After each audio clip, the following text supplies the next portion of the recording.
Let me guess. You're going to say Best Buy, Target, Walmart, and Costco. You got it. They were all great. But 3.4%, I mean, that's good. But you guys were all expecting 4% maybe, or a little more than that, right? Yes, I thought we would be at least 4%. I'm not sure we weren't 3.7%, because this is one data point, one data point, right?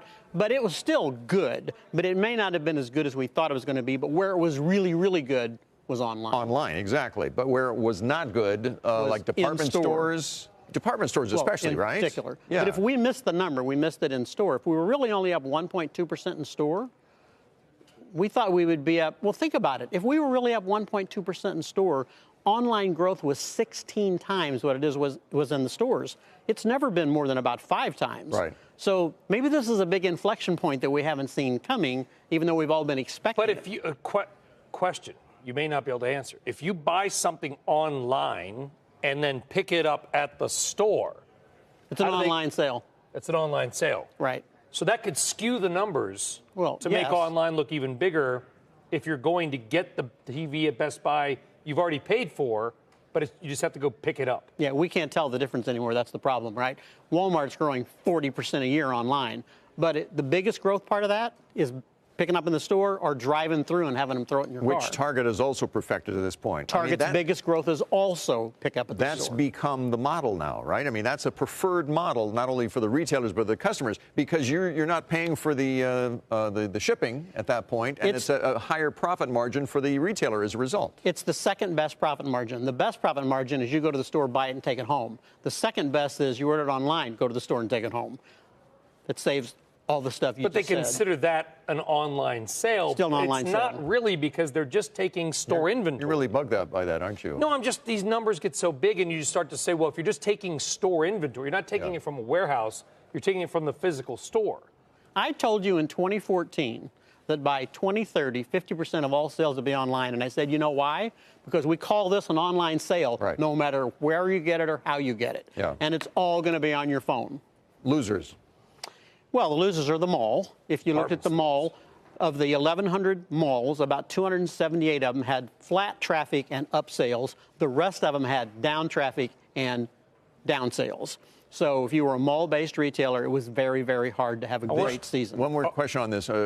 This year was another record year for closures for stores. 12,000. Okay, I heard 9,300, but... That's all we've reported so far. Oh, okay, all right. Well, my number's 12,000. What about next year? Another 12,000.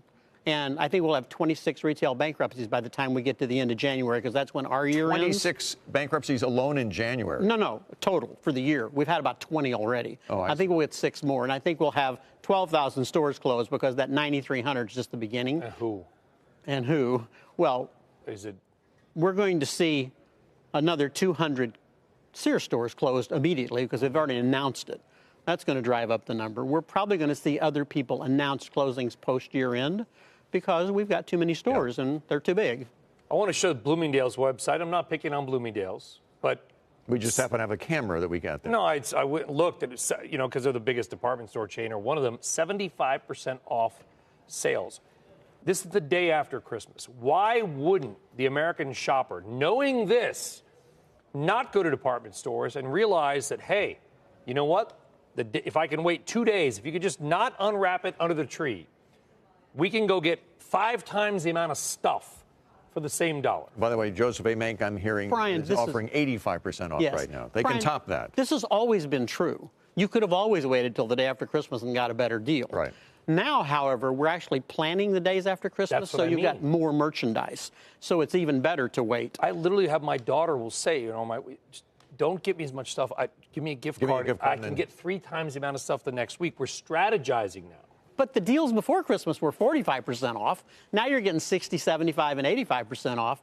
The old days, it was 30% off. Then it was 40% off. Now it's about 45% off. That's what's happening in retail. As successful as online shopping is, though, right now, there's an inefficiency that I think has to be corrected, and that's the number of returns that come back, right? The returns are killing us. I actually sat on the board of a small company that's trying to fix that. It's called Perfectly. And what do they want to do? How do you do that, then? Well, you get more accurate on sizing.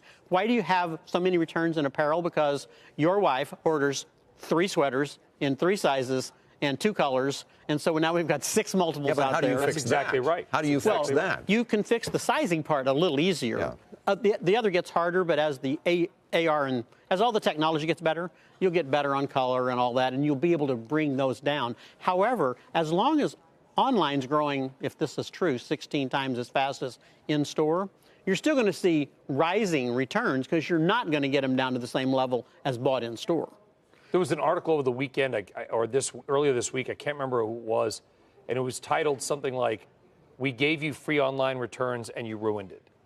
And it was all about how the stores they're not going to be able to sustain the weight of this. Nordstrom started it, free both ways, and then it just rolled from there. But that's what the customer wants. That's the way they want to shop. Well, they want it because they can get it. Once you start it, you can't take it back. Somebody's going to do it. Yeah. If it's not you, it's going to be Amazon. Give us a surprise retail company of 2020 for whatever reason. Well, it's going to be interesting to watch Bed Bath & Beyond, right? They've just changed the whole management structure. Right. They brought in a new guy from Target. Are they going to succeed? I don't know. But it's going to be a lot different than it was this year. But we'll be.